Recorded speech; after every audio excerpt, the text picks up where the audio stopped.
You were the seal of perfection, full of wisdom, perfect in beauty. The great dragon was cast out, that ancient serpent called the devil.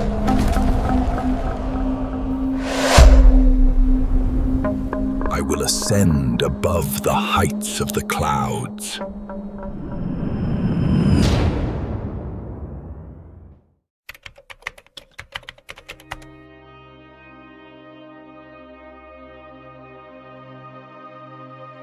But if Lucifer is not in hell, where is he now?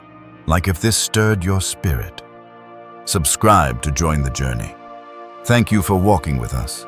May truth guard your heart and wisdom light your steps. Now let us trace the fall of the brightest star when light longed to be the source. He was not born in the fire. He did not crawl from shadow. He stood, bathed in brilliance, not his own. Lucifer, the name that once shimmered like morning dew on golden stone. Son of the dawn, he was not evil in the beginning. He was music, he was reflection, he was beauty. The prophet Ezekiel wrote of him not in horror, but in awe. You were the seal of perfection, full of wisdom, perfect in beauty. You walked among the stones of fire. You were blameless. Until, there it is, the most dangerous word in eternity, until iniquity was found in you. He did not fall like a drunkard stumbling down the stairs. He fell like a king who thought the throne too small. He fell from the inside first. Ambition clothed itself in silence. Jealousy wore the robe of wonder. And in the corridors of heaven, a thought whispered, what if the mirror no longer reflects, but radiates? Lucifer was adorned, not ordinary beauty, but layered carved splendor, sapphire, emerald, gold of Tarshish. His covering was not fabric, it was declaration. He was the archangel of glory. And yet, there are no crowns in heaven for those who reflect. Only one wears the crown. Lucifer wanted one for himself. In the mystery of divine order, angels do not reign. They worship, they move at command, they amplify glory. But he wanted center. He who directed the choir now longed to compose his own melody. Not for heaven, but for himself. Not to lift, but to be lifted. His beauty became burden. His wisdom a weapon. His voice once harmony became dissonance. And as he looked upon the throne not given to any creature, his heart shifted. He would ascend. He would rise. He would be like the Most High. But the Most High shares no likeness. He who was light-bearer thought he could be the light itself. But borrowed light when hoarded becomes shadow. Lucifer did not crash through heaven's gates. He wasn't cast down in a blaze of chaos.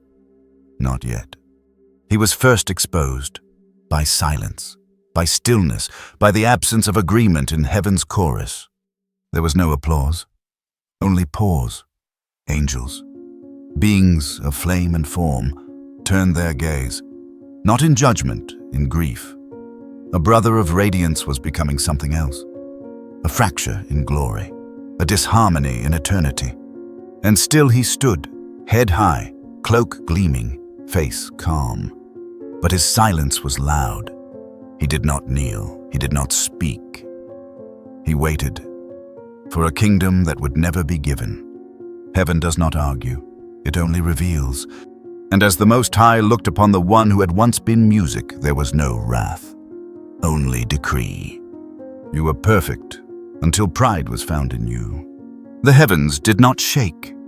Not yet, but a tremor began, not in space, but in sequence, not in matter, but in meaning. For when the creature desires the crown, it is not the throne that shakes, but the soul. And so it began, the first fall. Not a scream, not a war, just a shift. From glory to grasping, from reflection to rebellion, from servant to sovereign, in his own eyes only. And even then, he was still called morning star. Because judgment is not haste, and mercy does not interrupt immediately. He was given space to fall, not because he deserved it, but because the story needed the silence. Before the storm, the silence. Before the storm. He did not fall all at once. He hovered between light and lightlessness, between duty and desire, between echo and origin. The throne still stood, untouched, unmoved, undoubted, for heaven has no vacancies. But Lucifer stood beneath it, and something in him trembled, not from fear, from hunger. There is no hunger in angels, unless they forget their source.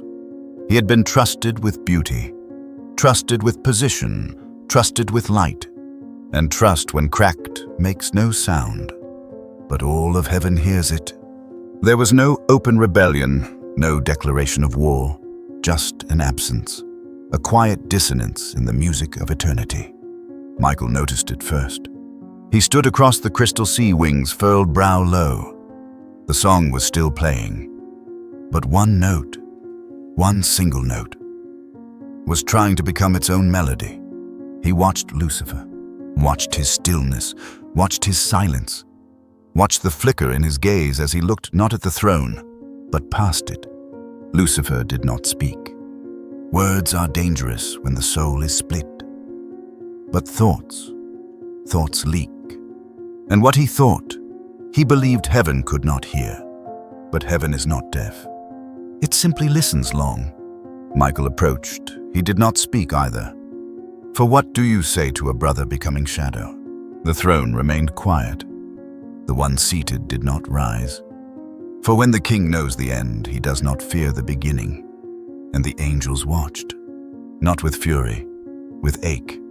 For something radiant was choosing ruin, and no one could stop it, because the hand of rebellion must lift itself. Lucifer's wings still shimmered, but shimmer means nothing if the soul is fractured. He did not descend. He hovered.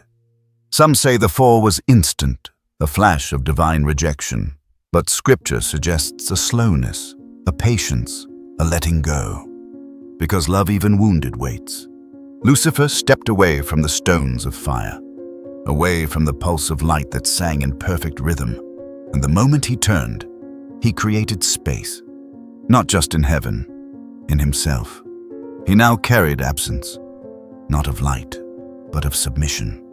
That's what pride is, a refusal to kneel to anything greater than the self. Michael remained still. He was not the judge, he was the reminder. His silence was louder than rebuke. His posture obedient, his gaze unmoving. And Lucifer?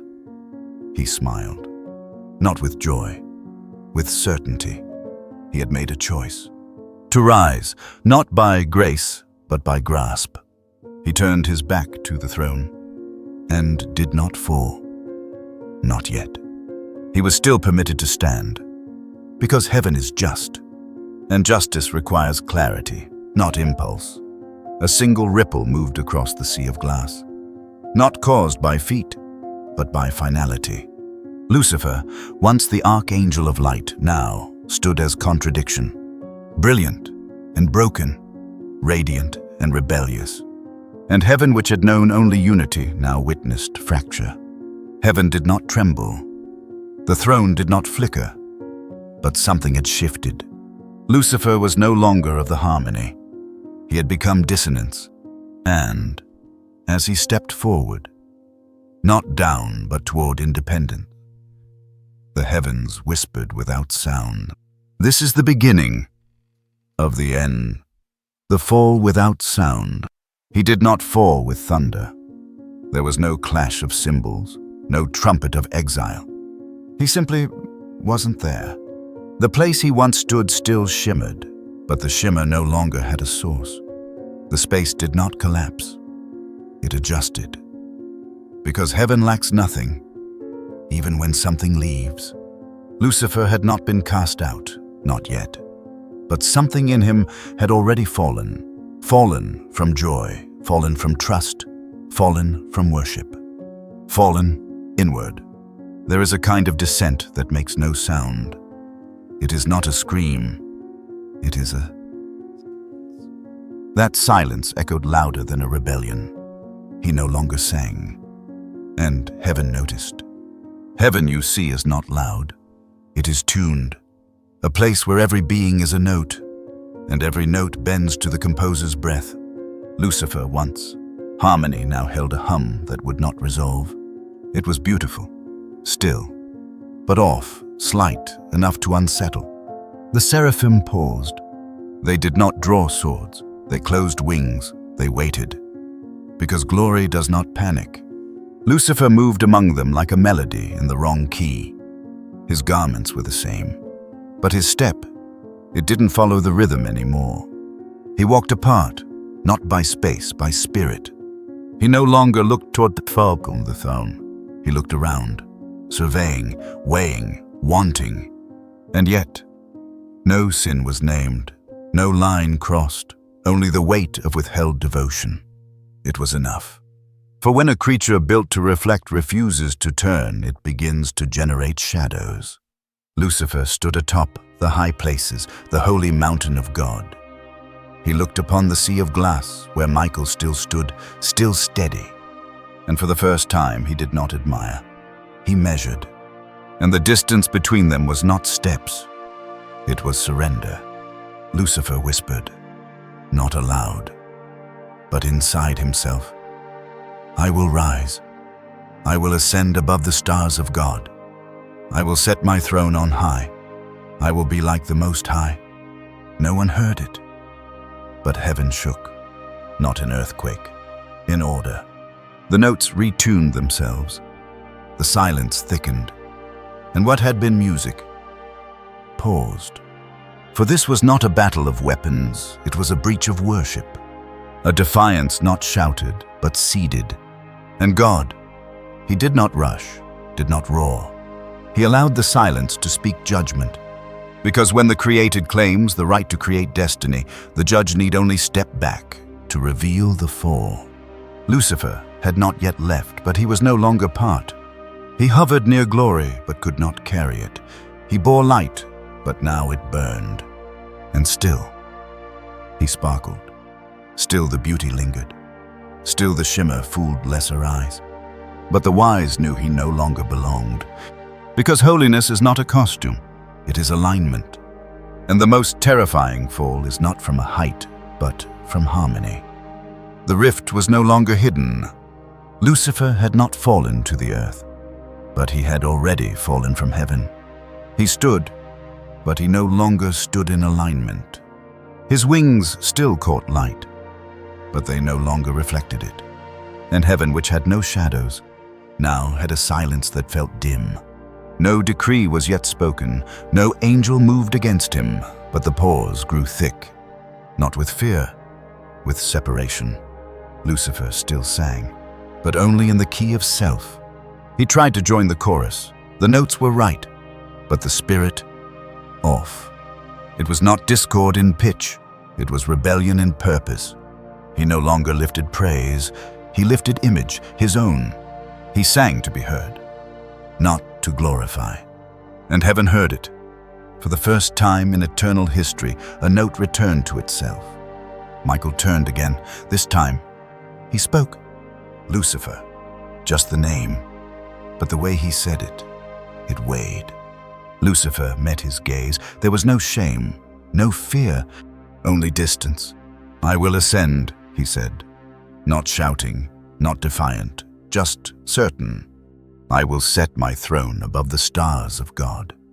I will sit on the Mount of Assembly. I will be like the Most High. The words hung, not loud, but eternal.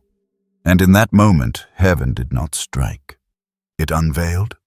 The sea of glass shifted, not in waves, but in clarity. Every angel saw him, as he now was. No longer archangel, but adversary. Still beautiful, but broken. Still robed in splendor, but hollow. Still shimmering, but the shimmer had no source.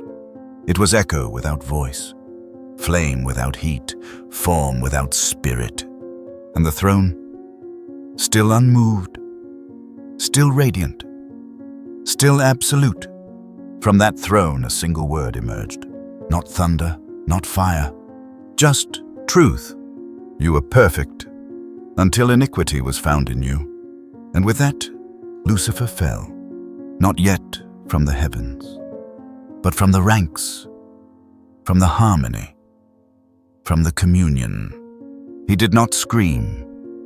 He did not plead. He smiled, because pride wears confidence like armor, even as the soul splits beneath it. The other angels did not speak, not out of confusion, out of clarity. The light had exposed the fracture. Lucifer had not been stripped, but revealed. He was no longer part of the holy. He had become other. He turned his back to the throne, not in rage, in resolve. He would not kneel, he would not yield. And so he hovered, no longer in the glory, but in the space between. Heaven had not ejected him, not yet. But heaven no longer recognized him. He had become a dissonance, a reflection turned inward, a mirror cracked by its own gaze. And as he drifted, the silence around him did not follow. It rejected, not with violence, but with vacancy. And that vacancy was exile, not yet geographical, but spiritual. Lucifer was still in heaven, but he no longer belonged. And that is the beginning of every fall. He did not fall to fire, he fell to air. Not the earth, not yet, but somewhere between substance and spirit, between domain and distance, between heaven and here. Lucifer had no throne now, but he moved like a king, not because he ruled, but because he refused to kneel. The scriptures say it plainly. He became the prince of the power of the air, Ephesians 2:2, not of earth, not of Sheol, but air, a domain invisible, unmapped, unhoused.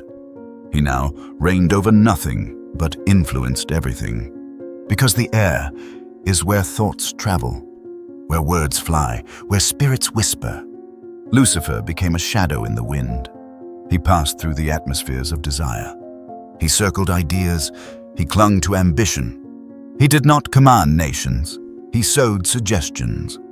And the air became his audience, not by force, by permission. The angels did not chase him, they watched, grieved, warned. They whispered among themselves, he walks the currents. He no longer touches the stones of fire, but he touches minds. Lucifer did not have a body, he had access. And access is a weapon. The power of the air is not thunder. It's thought, it's persuasion, it's permission given in silence. Lucifer moved through that silence. He whispered not with sound, but with sentiment. You deserve more. You can decide. Who says you're wrong?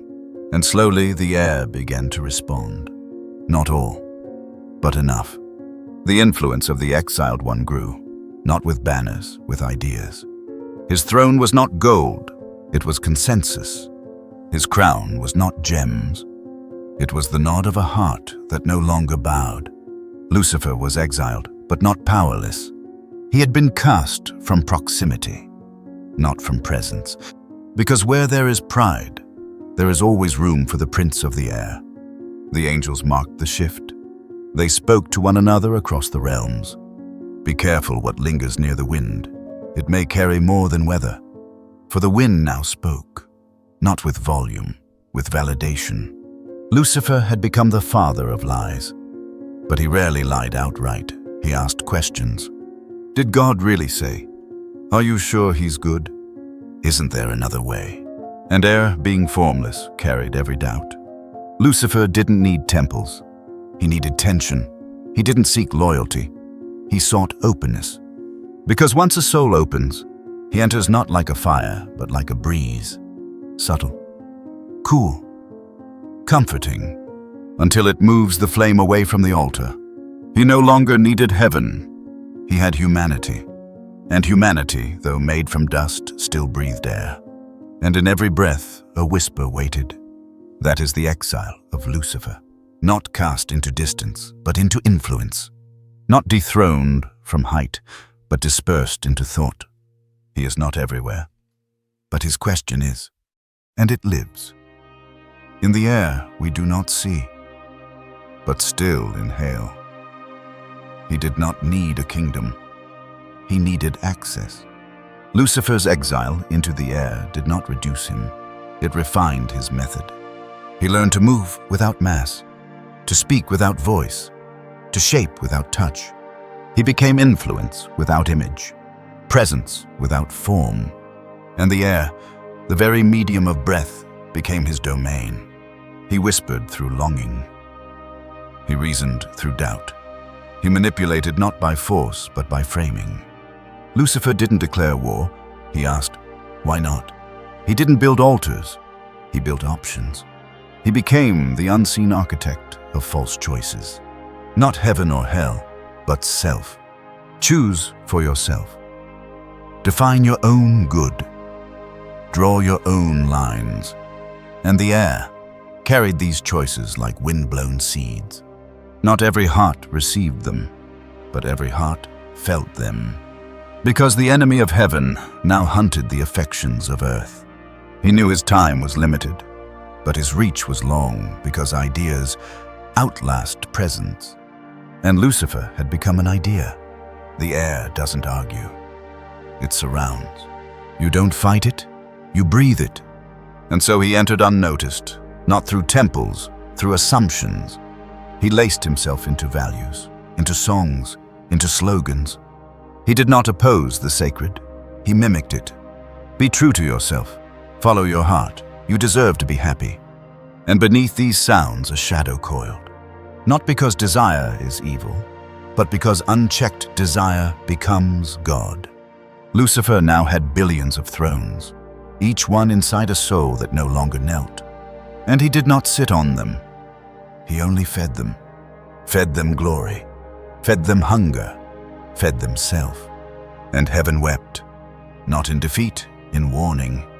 The angels saw the air turning. They spoke not in sermons, but in moments. A stirred heart, a lingering unease, a sudden stillness.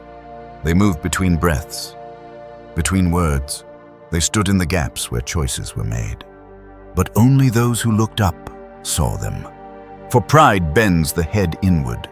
Lucifer thrived in that bend. He didn't need agreement. He needed absence of resistance. And that's what the air gave him. A place without anchors, a space where truth was optional. He could not rule, but he could roam. He could not command, but he could corrupt. And so he sowed the air with untruths just close enough to truth to slip past reason. Not lies, half-truths. Because half a truth believed wholly becomes a whole deception. Lucifer's exile was not a defeat. It was an infection.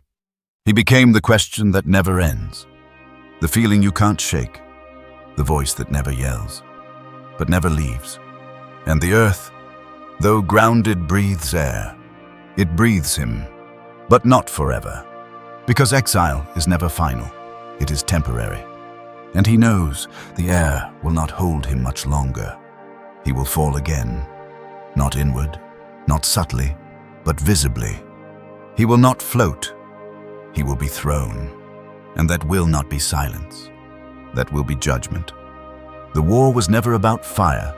It was never about swords. It was always about words. Lucifer's battlefield is not terrain. It is perception. His strategy is not destruction. It is distortion. He doesn't burn down temples. He bends meanings. He doesn't silence truth. He slants it by just enough to miss the mark. It began with a question. Has God indeed said? He asked it in Eden, not with malice, with curiosity. Because deception doesn't begin with denial. It begins with doubt. Lucifer's voice wasn't loud. It was knowing, smooth, almost kind. And the woman listened, not because she was foolish, but because he didn't sound like a threat. He never does. That's the power of air. It enters through breathing. It becomes part of the rhythm. and suddenly, you're dancing to a music you didn't choose. Lucifer doesn't create, he counterfeits. He doesn't build, he imitates. Every truth has a twin, twisted. Every light has a flicker, distorted. And the battlefield, it's your thoughts, your affections, your definitions.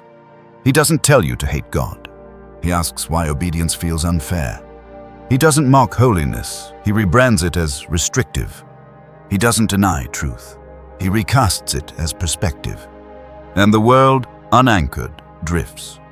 Because when truth becomes fluid, direction becomes optional. Lucifer moves in that fluid. He speaks not in absolutes, but in alternatives. Not in commandments, but in choices. And each choice just a few degrees off from what is right.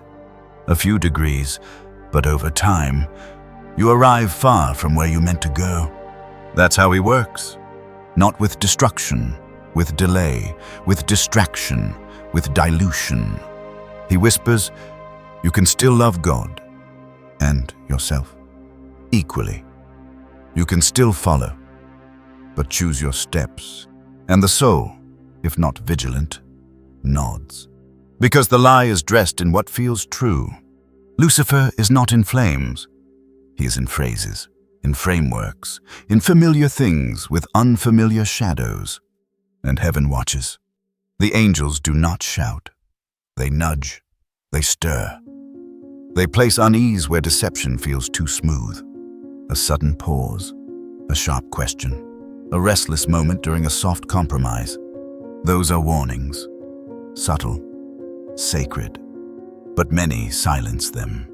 Because the voice of the air is constant, clever, comforting. And comfort, when unchallenged, becomes control. Lucifer's battlefield is invisible, but its wounds are real. He doesn't scar the skin. He clouds the conscience. He doesn't break bones. He bends beliefs. And those who do not see the war still bleed. Because truth once lost takes a long time to recover. And the farther you walk, following a lie, believing it's light, the harder it is to turn. That is his strategy. He does not chase, he leads. He walks just ahead, in the direction you already desire. And so the battlefield grows, not in land, but in minds. In hearts, in homes, in songs, in silence. And if you don't fight, you're already losing. Because not choosing is choosing. And that's the weapon he counts on, the mask of light. He doesn't come wrapped in shadow. He comes glowing. Because Satan never offers darkness. He offers a different kind of light. The apostle warned us, Satan himself transforms into an angel of light. Like Corinthians 11:14. That is his greatest deception. Not horror, but beauty. Not fear, but fascination. Not wickedness, but wonder. Lucifer's mask is not terrifying. It is tempting. He doesn't say, I am evil. He says, I am enlightened. I am aware. I am evolved. And the world listens. Because humans do not chase shadows. They chase glow. But not all light warms. Not all radiance reveals. Some light blinds. Lucifer's brilliance is counterfeit. It dazzles, but does not direct. It sparkles, but does not sanctify. It feels right. It looks divine. It sounds wise. But it leads away. He wears virtue like a cloak. He speaks justice, but removes judgment. He praises mercy, but erases repentance. He promotes compassion, detached from truth. He holds out love, but redefines it until it no longer resembles sacrifice. And the world applauds. Because the mask glows.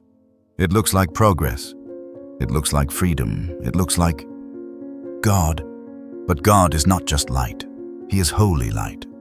And holy light burns what it touches before it blesses. Lucifer's light never burns. It flatters. It comforts sin without calling it by name. It soothes guilt without offering forgiveness. It offers joy without cost, hope without anchor. peace without truth. And people follow it. Because false light is easier than holy fire. Lucifer's mask is everywhere. It's in the influencer preaching self-love as salvation. It's in the ideology that calls sin liberation. It's in the culture that replaces reverence with relevance. His light doesn't say bow. It says shine. Be your own guide. Trust your heart. Follow your truth. But the heart untethered is deceitful above all things. And truth, when personalized, becomes nothing at all. Lucifer doesn't need to shout lies. He only needs to dress them in light. Because if it glows, most won't question it. But God's light searches, sifts, separates. It wounds to heal. It pierces to purify. Lucifer's light does none of that. It only smooths. It comforts the lost while removing the map.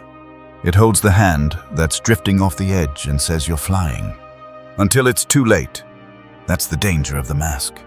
Not that it hides evil, but that it reveals just enough good to be convincing. And if you follow it long enough, you'll end up somewhere far from where you meant to be. Because not all light leads home. Some light leads to the abyss. He has no throne, but he has a kingdom. Lucifer does not rule from a palace. He governs through patterns, through powers, through principalities. As Paul wrote, our struggle is not against flesh and blood, but against rulers, against authorities, against the powers of this dark world, and against the spiritual forces of evil in the heavenly realms.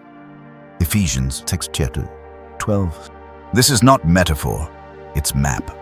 His kingdom is layered, invisible, but effective. It operates in systems, in cultures, in ideologies. He doesn't wear a crown, he wears narratives. He doesn't issue decrees, he circulates definitions.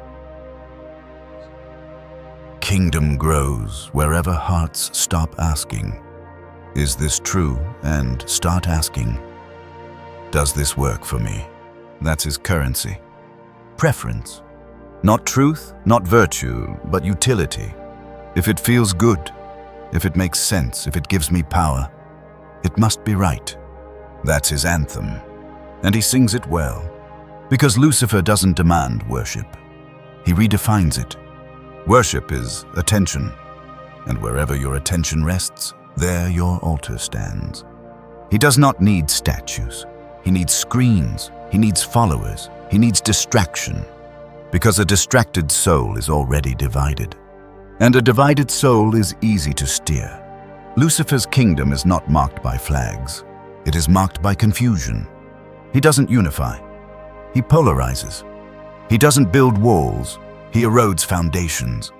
Slowly, systematically, until right becomes rigid and evil becomes expressive.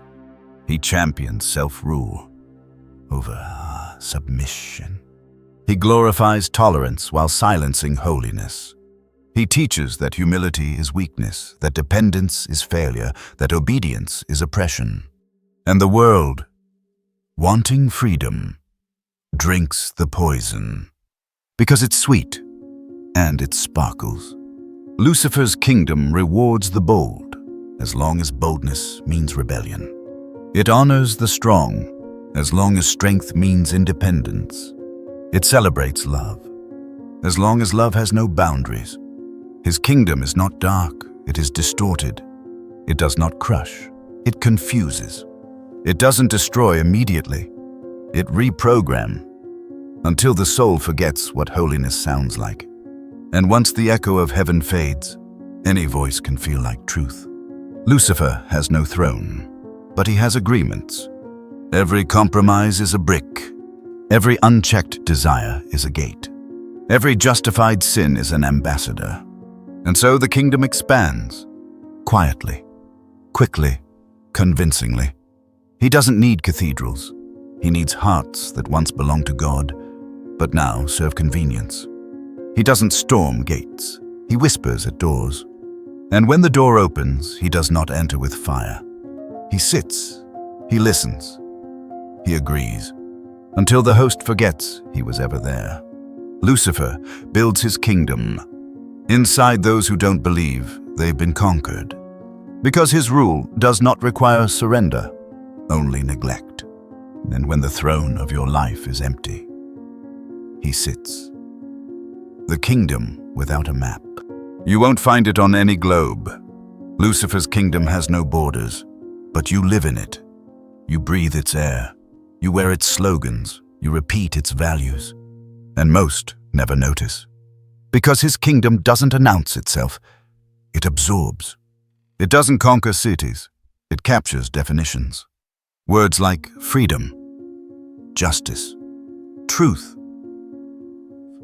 He takes them, slightly shifts them, hands them back, and the world cheers louder than before. Because his kingdom is built on rebranding. It wears light, speaks progress, demands inclusion, but excludes holiness, exiles repentance, and mocks obedience. It thrives not where God is hated, but where he is edited.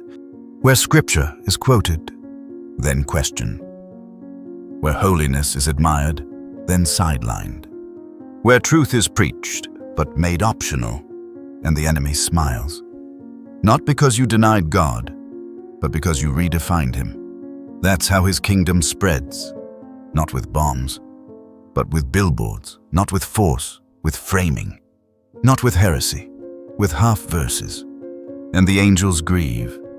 They move among the margins. They stir the soul with discomfort when compromise is dressed as compassion. But few listen, because the kingdom speaks louder. It's in the movies, the music, the mantras. It's subtle, stylish, soothing. It doesn't need to shout, "Serve me." It only needs you to forget who you were made to serve. Because the enemy doesn't need to dethrone God in your heart. He only needs to distract you from noticing the throne at all. And so he fills your life with noise, with novelty, with narratives, until silence becomes scary and stillness feels wrong.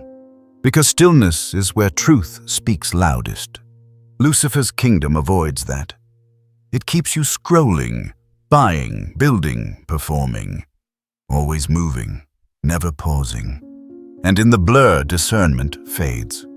What once felt wrong now feels normal. What once pricked your conscience now earns applause. And so the soul becomes a house with all the windows open. No guards, no filters, no light strong enough to test the source. The kingdom wins, not by invasion, by invitation. Through slogans like, "Live your truth," "Do what feels right, you only live once." But truth is not personal, rightness is not instinct, and life is not yours to define. Yet his kingdom whispers, "You can." And the whisper feels empowering. Because it is. Until you realize empowerment without anchoring becomes ruin. And that's his endgame. Lucifer doesn't want worship. He wants withdrawal. He wants you to stop remembering, stop repenting, stop returning. Not rebellion, just neglect. Because to drift is to depart, even if you never meant to. You don't need to curse God to serve the enemy. You only need to forget him. The day truth could no longer wait. There comes a day when silence ends. Heaven had waited, watched, warned.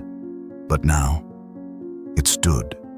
Because truth, though patient, does not wait forever. The skies shifted. Not in color, in command. The throne, that ancient seat of justice, did not tremble, but it moved heaven. And Michael rose. He had watched for ages. Not passive, prepared. He had listened to the whispering winds, to the voices carried through the air, words twisted by the exiled one. He had heard the lies, seen the hearts bending, watched creation believe the mask. But now, he unsheathed, not with rage, with righteousness. Lucifer's kingdom had grown too loud, too bold, too proud. He had worn light long enough. Now light would confront him, and it would not flatter. Michael descended, not alone, but with hosts, with flame, with authority. The prince of the power of the air would now face the commander of the armies of the Lord.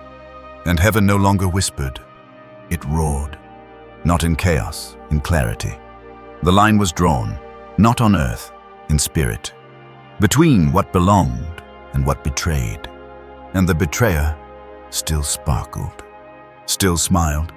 Lucifer stood as if untouched, as if unconcerned. But the air around him was no longer his. It thickened, not with judgment, with truth. Truth that pierced, truth that revealed, truth that stripped the shimmer and showed the serpent. Michael did not speak first. Lucifer did. "You come late," he said, his voice calm, polished. As always, Michael's eyes did not flinch. He replied, "Truth is never late, only patient." Lucifer scoffed. "And now you strike. After all this time, you think the wind still listens to you." Michael raised his sword, but did not swing. He said, "I do not speak to wind. I speak to the throne."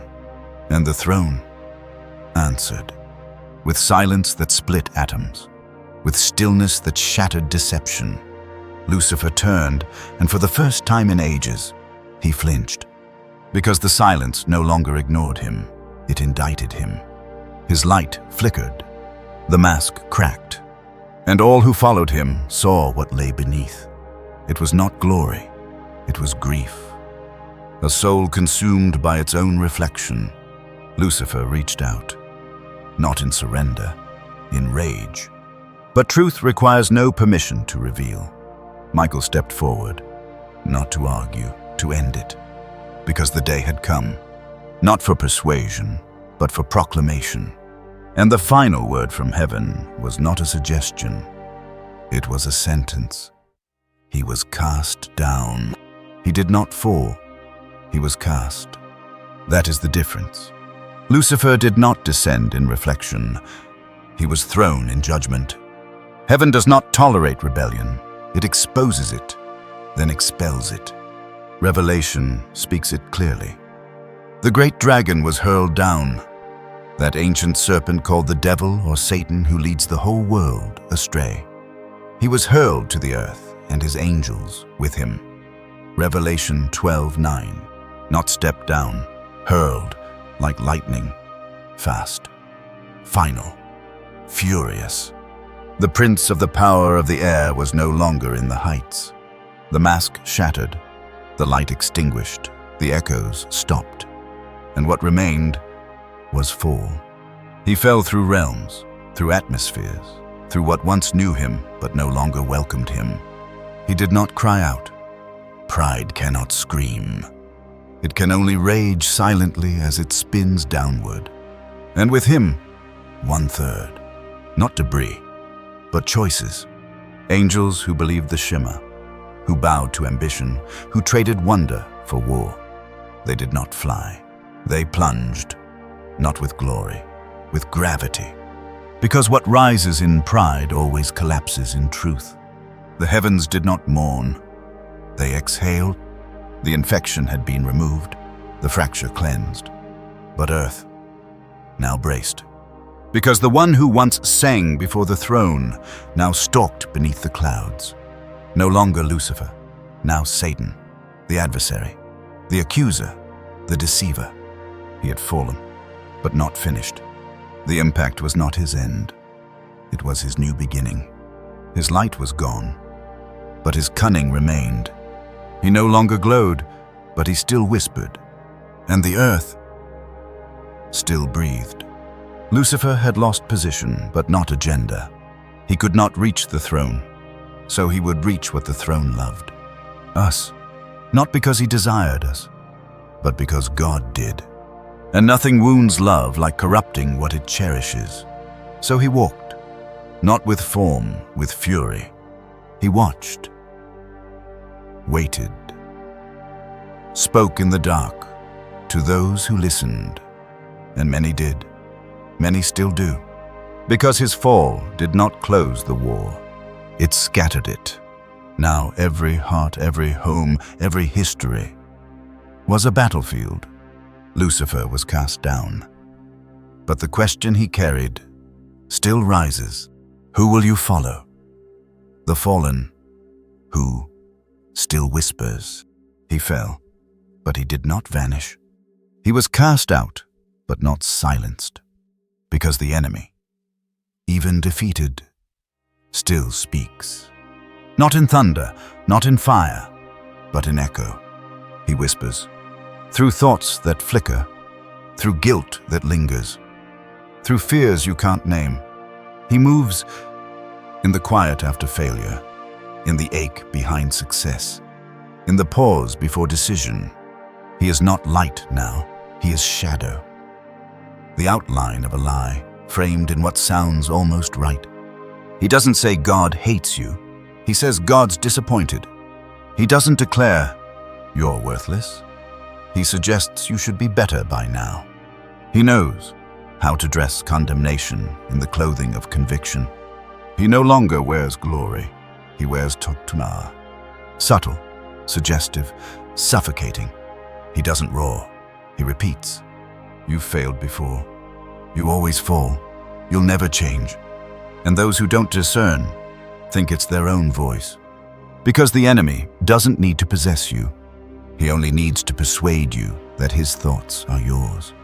And so he waits, in your memories, in your regrets, in your scrolling. He watches for cracks, he slips into fatigue, he nests in comparison. Because the whisper doesn't need volume, it needs repetition. And if you listen long enough, you start to agree. That's how the fallen one works now. Not with glory, with gaslight. He blurs the line between failure and identity, between conviction and shame. He offers no chains, only lies that feel like logic. And those lies shape lives. Because if you believe you're too broken to return, you won't. If you believe you've wandered too far, you'll stay away. If you believe God is tired of forgiving you, you'll stop asking. And that is the whisper's goal. Not to destroy you, to distance you from hope, from mercy, from God. He does not block the path, he fogs it, until you stop walking. And in that stillness, he grows louder, not by pitch, by proximity. Because every lie you accept becomes a room he speaks from. But there is still a greater voice, not louder, but stronger. A voice that does not accuse, it invites. A voice that does not flatter, it frees. A voice that does not whisper shame, but calls you by name. And when you hear that voice, the other fades. Because light doesn't argue with darkness, it replaces it. But you must choose which voice to echo, because the whisper remains. He has fallen, but he still speaks. And what you do with his voice will decide if his fall becomes yours.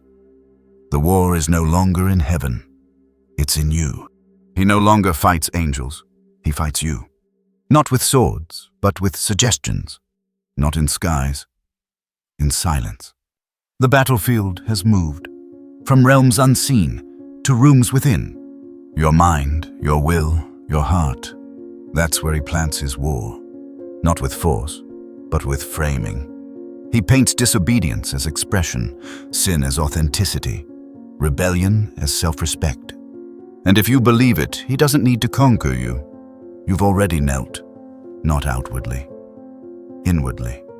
Because surrender is not always seen. Sometimes it's a slow sigh that says, this is just who I am now. That's how he wins, not by invasion, by resignation. And resignation begins when you forget who you were made to reflect. He does not rush.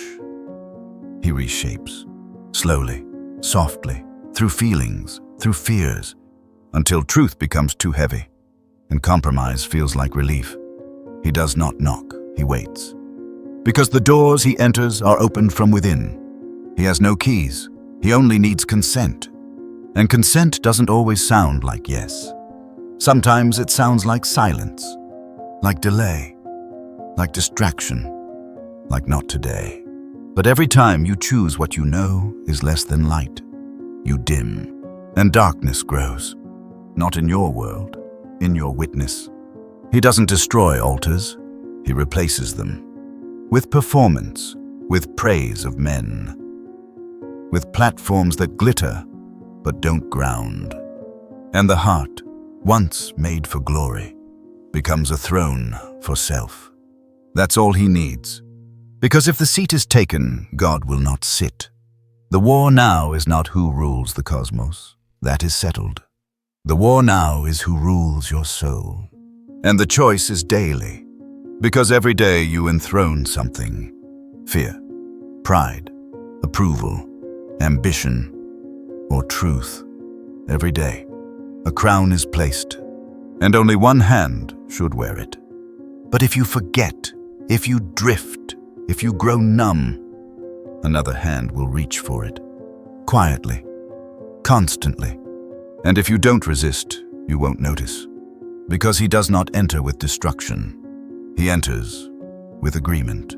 One thought, one excuse, one moment of just this once. And a war is lost, not loudly, but in inches. But there is hope, because what was given away can be reclaimed. The war is not won by doing more. It is won by remembering. Remembering who you are, whose image you bear, whose breath fills you. The enemy cannot unmake you. He can only make you forget. But the Spirit reminds. The war is within, but the victory still comes from above. There was one time Lucifer was afraid.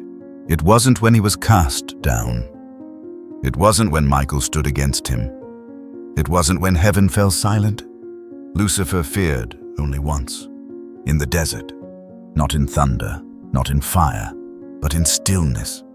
The wilderness held no armies, no altars, no audience, just one man and one ancient shadow, Jesus and Lucifer. 40 days, no food, no noise, only dust and divinity. Lucifer waited, he watched, he whispered, "If you are the Son of God," not a threat, a suggestion, as old as Eden. Turn stones to bread, throw yourself down. Bow, and I will give you everything. He offered the world to the one who made it. And heaven did not intervene, because this was not Michael's battle. It was the word against the whisper. And Lucifer was afraid, not of loss, of exposure, because the light did not argue. It quoted, "It is written." That was enough. No sword, no shout, no show of strength, just truth. And in that moment, the deceiver trembled, because the dust did not doubt. The hunger did not compromise. The silence did not soften. Jesus stood where Adam fell. He resisted where Eve listened. He answered where Lucifer accused. And every word was fire, not loud, but absolute. Lucifer retreated, not because he wanted to, because he had no room left to speak. The wilderness had become a temple, and the serpent had no voice inside a heart that remembered. Lucifer fled, not defeated forever, but denied, by the one thing he could not twist, a heart wholly aligned with the Father. And that terrified him, because if one could withstand him, others might follow. When darkness finds no mirror, darkness doesn't survive on its own.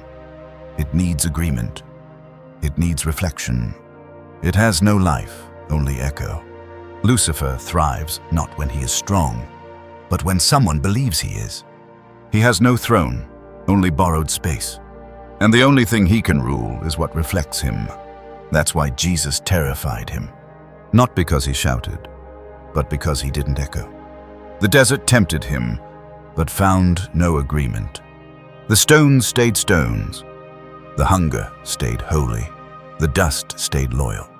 There was no mirror, only light. And light cannot be used. It can only expose. Lucifer offered. Jesus answered. Lucifer twisted. Jesus returned straight lines. It is written. That was enough. Because where truth is remembered, lies collapse. Darkness seeks mirrors. Not to admire, to multiply. It looks for glares in your pride. It reflects in your insecurity. It bounces off fear and amplifies it. But if the mirror is clean, it blinds him. Jesus was the first mirror he couldn't smear. The first man he couldn't bend. And in that wilderness, Lucifer realized he had limits. Not because he was chained, but because the word would not reflect him. And now, every time you remember, every time you refuse, every time you return, you reflect the light that broke him. You don't have to be loud. You don't have to be flawless. You don't even have to be strong. You just have to stop agreeing with fear, with shame, with voices that sound true but lead you nowhere. The serpent is cunning, but he cannot create. He only magnifies what you allow him to mirror. Break the mirror, and he vanishes. Not because he is weak, but because he has nowhere to hide. That's the secret of the wilderness. It's not about resisting everything. It's about remembering one thing: who you are, whose breath is in you, whose word anchors you. Lucifer fears that. He always has. Because a child of light that knows it is light cannot be manipulated. And when darkness finds no mirror, it returns to nothing. There is still one last word. He walks, still, but he knows. His steps echo like a countdown. Lucifer was cast down, but not yet erased. Because heaven doesn't rush. It waits. Not in fear, in certainty. There is still one word not spoken. One verdict, still sealed. And it is not forgiveness. It is final. He knows it. He dreads it. Revelation speaks it plain. The devil who deceived them was thrown into the lake of fire and sulfur where the beast and the false prophet were, and they will be tormented day and night forever and ever. Revelation 20:10. That day is not rumor. It is written. He will not escape. He will not rise again. The lake is not metaphor. It is destination. The fire is not purifying. It is permanent. And no angel will plead for him. No voice will argue. No mercy will intervene. Because mercy was offered long ago. He rejected it forever. Lucifer fears not the fire, but the silence of God when judgment is done. Because nothing terrifies the deceiver more than a throne that no longer speaks. He can handle warning. He can twist prophecy. He can mock delay. But when the scroll is read, and the gates are shut, and the judge stands, there is nothing left to spin, only sentence. He dreads that, because he remembers the glory he touched, the light he once mirrored, the name he once sang. He remembers, and he knows he can never return. So he rages, not because he hopes to win, but because he has nothing to lose. Every soul distracted is one more second stolen. Every compromise is another breath between now and the lake. He does not build a future, he consumes it, because the end has been written, and every step he takes is borrowed time. The clock is not broken, it is ticking, and the judge is not late. He is waiting, not for the devil, for the bride, for the harvest, for the fullness of time. Lucifer cannot delay that, he can only deny it to you.